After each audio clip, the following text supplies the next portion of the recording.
It's 3 for the price of 1 on Doco Tuesday. Welcome to Too Many Movies. I'm Kruger Bear, and today I'll be looking at 3 new documentary features. First up, Mother. According to IMDb, there are roughly infinity movies with the title Mother. I'll be reviewing Kristof Bilsen's documentary set in Thailand about a care home for Westerners with Alzheimer's. The movie has 2 principal subjects: Pom, who works at the care home, and Maya, a new resident from Switzerland.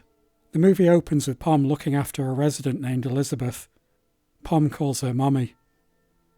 Pom speaks about how she has to have authentic feelings for her residents in order to give them proper care, and treats them as if they were members of her own family.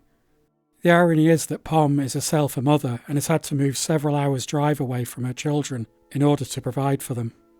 When Elizabeth sadly passes away, the vacancy in the care home is filled by Maya.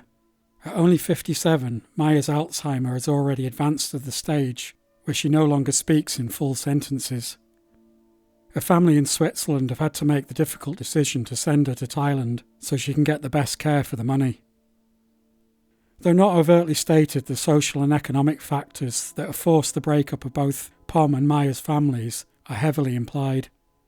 The subjects of the doc are well chosen, and there are many instances of juxtaposed imagery that tie the two together, emphasising their similarities despite their class and cultural differences. A humane and emotional movie, this is thematically interesting and as well crafted as any drama movie, and to my mind as good as documentary filmmaking gets. Highly recommended. Sing Me a Song.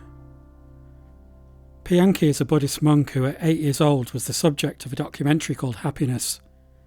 10 years later, the same director, Balmés, returns to follow up with Pianki and find out how his life has panned out since the arrival of electricity to his home in Bhutan.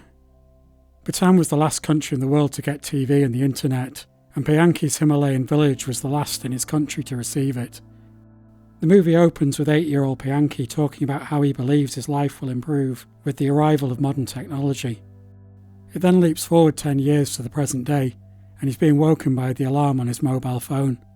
Pianki has formed an online relationship with Ugyen, a single mother who sells fruit in a market and works as a hostess in a karaoke bar. She believes Pianki is a wealthy mushroom farmer, and in turn, Pianki is unaware that Ugyen has a child.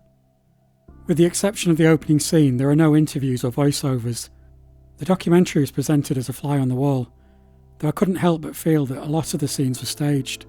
An early shot where a group of monks are reciting a chant, while simultaneously playing on their phones, underlines the theme of the movie so heavily it felt about as subtle as a fart in a spacesuit. Towards the end, the boundary between documentary and drama had completely broken down. Without the opening scene, this could easily be mistaken for a narrative movie with a non-professional cast. This isn't necessarily a criticism, but it didn't feel like the movie had anything particularly profound to say. As someone who's lived their whole life with paved roads and electricity, I don't feel like I need to go to Bhutan to learn that proliferating technology doesn't increase happiness, and that online personas are carefully curated and inauthentic.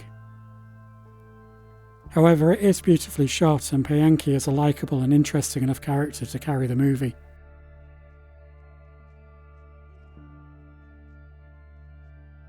Mayor is a fly-on-the-wall documentary about a year in the life of Musa Hadid, the mayor of Ramallah. 10 miles from Jerusalem, Ramallah is in Palestinian territory, but has been occupied by Israel since 1967. The predominantly Christian city is surrounded by Israeli settlements, and has become the de facto Palestinian capital. The movie opens with the mayor in a meeting on how to brand the city. He rejects the slogan Gateway to Palestine for being too political. We then follow him as he goes about his day, seemingly untouched by the wider Israeli-Palestinian conflict, arranging for a school to have new doors fitted, inspecting building sites, and sorting out sewage problems. Then he learns that President Trump will be moving the United States Embassy to Jerusalem. The mayor hears it from a friend since he doesn't watch the news, and as it turns out there isn't a TV signal in the city hall and no one can find a radio. Demonstrations are breaking out across Ramallah, but the mayor seems more concerned that the Christmas tree in the town square won't be damaged. You get the impression that to Mayor Hadid the world outside Ramallah is just an annoyance that intrudes when he is trying to get on with his job of running the city. Reality asserts itself, however, when the Israeli army fires gas grenades in the street in front of the city hall, and he can only watch helplessly as his citizens are beaten and arrested. The politics are presented by the filmmakers without commentary. In fact, the mayor himself is strikingly apolitical at times, and rarely speaks with any rhetoric. It seems that to him the most bothersome thing about occupation is that he can't get a sewage treatment plant built. The documentary is as narrowly focused as its subject. This is a character study, not a polemic, and it's about as uncontroversial a movie as it's possible to make in the region. So that'll do it for Doco Tuesday.